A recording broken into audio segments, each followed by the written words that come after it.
So first of all, about the report, we had almost 1,100 participants across 5 countries: Australia, Brazil, Canada, France, and the US.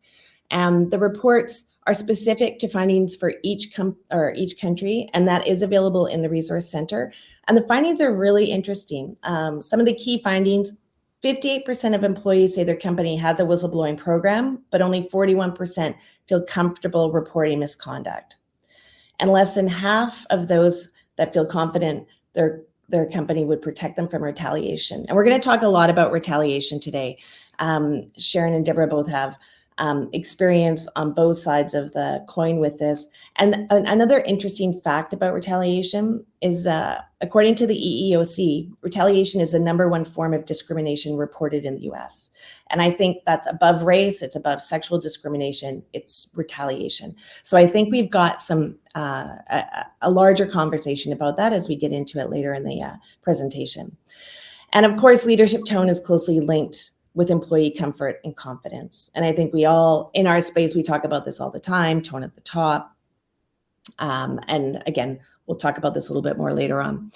So some of the other key findings: Canada, Australia, and France have weaker whistleblowing cultures.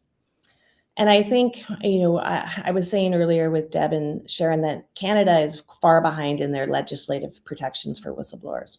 Australia and France are incorporating new legislation, and France only recently allowed for anonymous hotlines or anonymous reporting. When they initially had whistleblowing legislation, you couldn't be anonymous.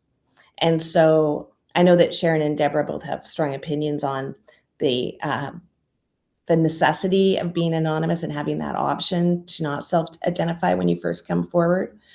And then again, Brazil has strong leadership perception, but lower system effectiveness. And that's an interesting point. We find through all of our experience globally managing hotlines that our Latin American clients are some of the strongest proponents and users of the hotline, much more so than our Asian clients. And so there's an interesting discussion that I want to have with both Deborah and Sharon as well about how different societies and societal norms affect their propensity and their willingness to speak up.